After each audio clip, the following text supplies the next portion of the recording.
कि हिंद के चरणों में रख दे जो शीश अपना काट कर, वह समर्पित देश को जवानी ऐसी चाहिए, वह समर्पित देश को ऐसी जवानी चाहिए। साथियों, जैसा कि हम सभी जानते हैं कि आज हम 76वें गणतंत्र दिवस मनाने के लिए यहाँ सब एकत्रित हुए हैं। हमारा संविधान बनने के बाद 26 जनवरी 1950 को हमारे देश में पूर्ण रूप से लागू हुआ। यदि आज हम सब संप्रभु और स्वतंत्र हैं तो इसके पीछे हमारे देश में भक्तों की शहादत, उनका त्याग और उनका समर्पण है। आज हमारे लिए उन शहीदों और उन संविधान निर्माता के प्रति कृतज्ञ भावांजलि देने का दिन है। इसलिए मैं अपने कुछ छंदों के माध्यम से उनको मैं नमन करूंगा कि घोड़ी चढ़ने के, वैसे तो कतार बहुत लंबी है वीर शहीदों की, तो मैं भगत सिंह से शुरुआत करता हूं, फिर धीरे धीरे अपनी यात्रा को आगे ले चलेंगे।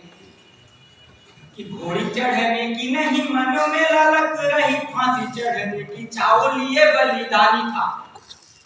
जिस समय जिस उम्र में उनको फांसी दे दी गई, जिस समय हमको घोड़ी चढ़ने का मतलब समझ रहे हैं, शादी ब्याह होना चाहिए और समाज में उस समय उनको देश के प्रति क्या प्रेम था और अपनी स्वतंत्रता को पाने के लिए उन्होंने हंसते हंसते फांसी चढ़ गए। कि घोड़ी चढ़ने की नहीं मनों में ललक रही, फांसी चढ़ने का चाव लिए बलिदानी था। अलावा बन कहता था स्वर्ण सिराओं में जो वीर अभिमान पंचनद वाला पानी था। 10 गुरुओं के शक्ति भक्ति भावना का जाल, फिर भी वो ललकार वीर स्वाभिमानी था। आदिताइयों ने भले फांसी पे चढ़ा दिया हो, अमल मसाल बना क्रांति का सेनानी था। मातृभूमि को दिलानी मुक्ति जो कमाया ना, मातृभूमि को दिलानी मुक्ति जो कमाया ना, वो बलिदान शौर्य की सच्चाई को नमन है। आज जिसने हमारे क्रांति ज्वाले को जन्म दिया, ऐसे पुण्य को खवाली माई को नमन है। आपको इनके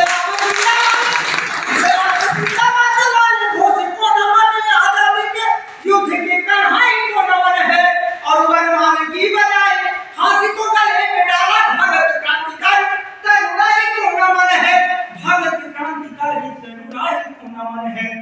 अब आओ चलते हैं थोड़ा और आगे कि जिनके लहू से लाल क्रांति वाला इतिहास, जलियांवाला बाग के शिकारों को नमन।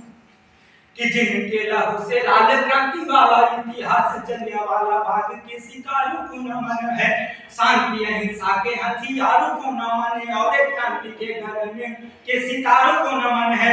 आजादी के डोली के कहारों को नमन है और लाला जी के सीने के प्रहारों को नमन है। अब तुम मुझे खून दो, मैं तुम्हें आजादी दूंगा। दिल्ली चलने वाली ललकारों को नमन है, दिल्ली चलने वाली ललकारों को नमन है।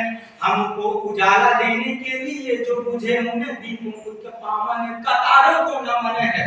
अमार वंदना के गीत गाते गाते चूमे लिए उन फांसी वाले पुण्य हारों को नमन है। अब बलिदानी सोरों के पुकारों को नमन है और गोलियों से बही दिल धारों को नमन है। क्रांतिकारियों ने जहां लिखा वंदे मातरम, सेलुलर जेल की दीवारों को नमन है, उस सेलुलर जेल की दीवारों को नमन है। और आज के युवाओं के लिए मैं एक छंद प्रस्तुत करना चाहूंगा कि इन वीरों की शहादत को, इनकी कुर्बानियों को याद करते हुए हमारे अंदर वो जोश, वो जुनून होना चाहिए। और आज वो जो दिख नहीं रहा, दिन समाप्त होता जा रहा है कि संकटों में हो वतन देख कर खौले नहीं, कि संकटों में हो वतन देख कर खौले नहीं, सोचो वैसे देश की रवानी किस काम की। अवसार के चौसर पे हार की ही जा रही, जो स्वाभिमानी सुने जिंदगानी किस काम की। और जिसने न त्याग देश प्रेम बलिदान, सोचो जिंदगी की वो ये कहानी किस काम की। अकाजरी माटी का चुकाए बिना ढल जाए, दोस्तों बताओ वो जवानी किस काम की, दोस्तों बताओ वो जवानी किस काम की। आइए आगे ले चलते हैं आपको कुछ पंक्तियां। साथियों, भारत के संविधान भेदभाव रहित समान अवसर प्रदान किए गए हैं। हमारा संविधान विश्व का सबसे बड़ा लिखित संविधान है, जिसे बनाने में हमको आप सभी जानते हैं 2 वर्ष 11 माह 18 दिन का समय लगा था।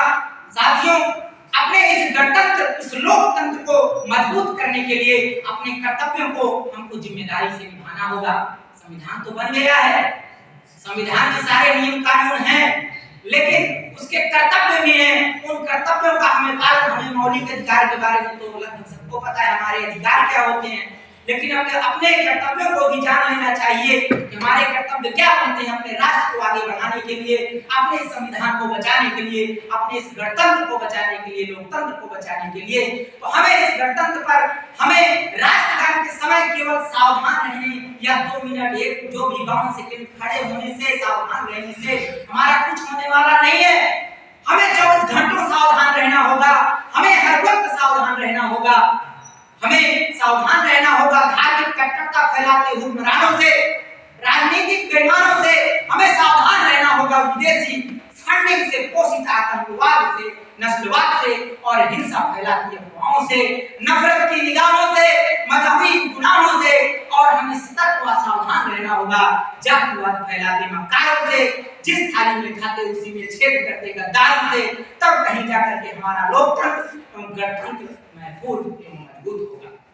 आजादी के बाद हमारे देश ने हर क्षेत्र में उपलब्धियां हासिल की हैं। हमारा सफल चंद्रयान मिशन इसका उदाहरण है।